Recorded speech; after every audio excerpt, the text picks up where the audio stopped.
Assalamualaikum warahmatullahi wabarakatuh. Perkenalkan, nama saya Nur Afia dengan NIM 23025050266 dari Prodi Teknik Informatika kelas B Fakultas Ilmu Komputer Universitas Tomokaca Mamuju dengan mata kuliah Rekayasa Perangkat Lunak. Penjelasan DFD level 0, Sistem Informasi Perpustakaan. DFD level 0 menggambarkan alur data paling umum antara sistem dan pihak luar entitas eksternal. Yang pertama, pengunjung, yaitu meminjam buku, mengembalikan buku, dan mencari buku. Yang kedua, ada petugas, yaitu menginput data buku, menginput data peminjaman, menginput data pengunjung. Yang ketiga, ada admin, yaitu mengelola data buku, mengelola data petugas, dan mengelola data admin. Selanjutnya, proses utama, yaitu ada 3 poin. Yang pertama, sistem informasi perpustakaan. Yang kedua, mengolah semua permintaan dari pengunjung, petugas, dan admin. Yang ketiga, menyimpan serta menampilkan data perpustakaan. Alur datanya yaitu pengunjung menerima informasi buku, status peminjaman, petugas menerima laporan data buku dan peminjaman, admin menerima laporan data buku, petugas, dan admin. Kesimpulan level 0 yaitu menunjukkan hubungan global antara sistem perpustakaan dan para pengguna pada detail proses internal. Baik, selanjutnya yaitu penjelasan DFD level 1, Sistem Informasi Perpustakaan. DFD level 1 adalah penguraian lebih detail dari proses utama pada level 0. Proses yang ada, yang pertama ada login, yaitu pengunjung memasukkan username dan password. Yang kedua, sistem memverifikasi login. Yang kedua, ada proses data, yaitu setelah login, sistem mengolah data yang diakses. Yang ketiga, ada lihat data, pengguna melihat data buku atau data peminjaman. Yang keempat, edit data, yaitu petugas atau admin dapat mengubah data buku atau peminjaman. Yang kelima, tambah data, yaitu menambahkan data buku, peminjaman, atau pengunjung. Yang keenam, hapus data, yaitu menghapus data tertentu dari sistem. Selanjutnya ada data store, yaitu database perpustakaan, data buku, data peminjaman, data pengunjung.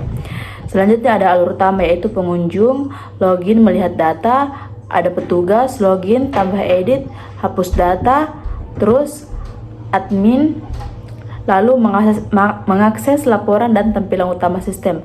Kesimpulan yaitu menjelaskan alur kerja sistem secara detail, mulai dari login sampai pengolah data di database. Selanjutnya penjelasan ERD, yaitu Entity Relationship Diagram Perpustakaan. ERD menggambarkan struktur database dan hubungan antar tabel, entitas, dan atribut. Yang pertama ada pengunjung, ID pengunjung, primary key, nama, tanggal lahir, alamat.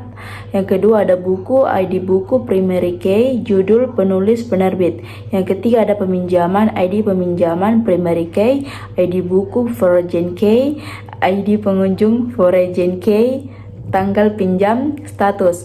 Yang keempat ada admin, ID admin, ada username, password, terakhir login. Relasi antara entitas, pengunjung ke peminjaman.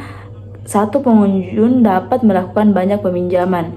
Buku ke peminjaman, satu buku bisa dipinjam berkali-kali. Admin ke peminjaman atau buku, admin mengelola data, buku, dan peminjaman.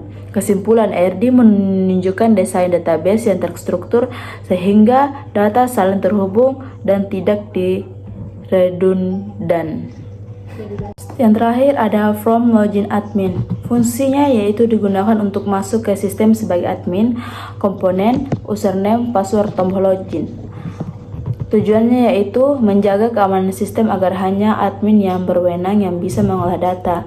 Yang kedua yaitu menu utama, fungsinya sebagai pusat navigasi setelah admin berhasil login, yaitu menu yang tersedia ada 5. Yang pertama data pengunjung, yaitu mengolah data pengunjung perpustakaan.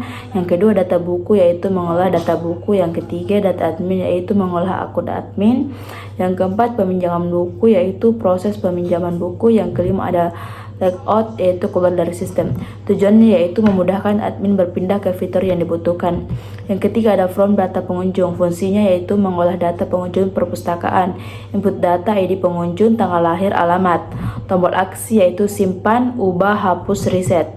Tabel data menampilkan daftar pengunjung, nomor ID pengunjung, nama, tanggal lahir, dan alamat. Yang keempat yaitu from data buku. Fungsinya yaitu mengolah data buku yang tersedia di perpustakaan. Input datanya ada ID buku, penulis, penerbit. Tombol aksi yaitu simpan, ubah, hapus.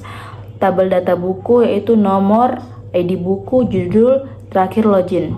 Kemungkinan salah tabel seharusnya status atau peminjaman. Tombol tambahan yaitu pinjam dan hapus. Yang kelima ada from data admin. Fungsinya mengolah akun admin sistem. Input datanya ada 3 yaitu ID admin, username, password. Tombol aksinya ada simpan, ubah, dan hapus. Tujuannya mengatur siapa saja yang bisa mengakses sistem. Yang keenam ada alur kerja sistem atau ringkas. Yang pertama ada admin, yang kedua masuk ke menu utama, yang ketiga admin, yaitu menginput data pengunjung, menginput data buku, mengolah admin, melakukan peminjaman buku. Yang keempat, admin logout.